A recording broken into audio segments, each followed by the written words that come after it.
Hey everybody, today I'm going to go over how to play the bubble game, abdication, what happens when you fail, and the fact that you need to practice, practice, practice.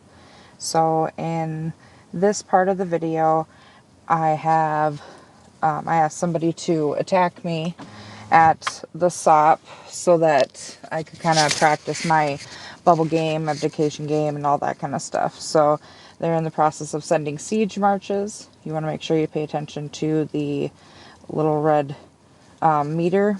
Make sure that you hit abdicate before it hits 0. Otherwise, you don't get the allegiance bubble that just went up. Now, in this amount of time, what I'm doing right now is I'm going to be getting my march slots together. I'm going to set up one with just one cav, which is the fastest troop type. It doesn't matter if it's my main focus or not. And then a second march slot with a cav and then either an infantry or a ranged. So that, let's just say it's 5 seconds.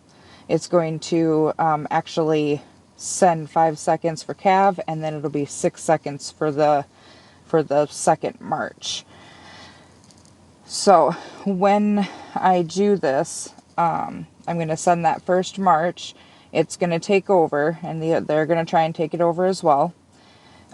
So you see, I got it, but the thing's still at the bottom. So what I do is I send the second march, and I abdicate right before, and my march hits, and that will basically reset the wall.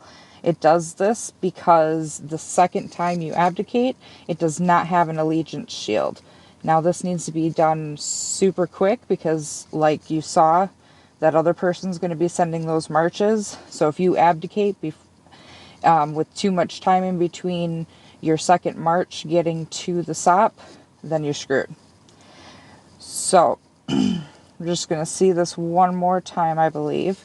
So I put the allegiance shield up. The person's going to, try and send their pod marches with the one to try and snipe the SOP from me at this point in time. So basically they're going to try and get their marches in between.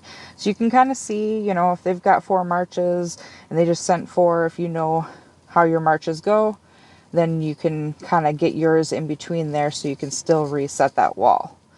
Now here, I wanted to show, I moved to another location where the march speed is a little bit different.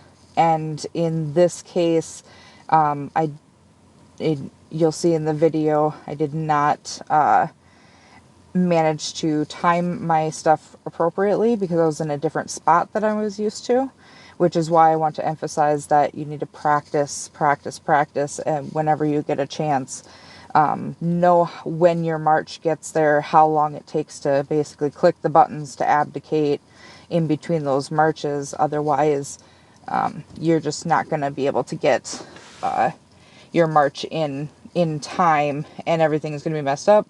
Then you essentially lose the SOP, as you'll see right about here. See, he got it. Now here's another technique. You can't see the timer on this one because I was recording from an alt, but you'll be able to see a timer, and if you can schedule your march to go within a half second of the bubble dropping, then you can actually, as you see, take it over without doing the double abdication. That's the approach that I usually take, to be honest. Now this is just actually my old T1 and T2 that was just practicing and everything so that I can emphasize even higher keeps. They're still practicing. They're going to move positions, see if it works better one way. Eventually the marches will get super quick. So sometimes it's easier to be a little bit further away, sometimes not. So that's basically what abdication game is. Thank you guys today. Please subscribe and maybe head over to my Patreon website and support me. Thanks.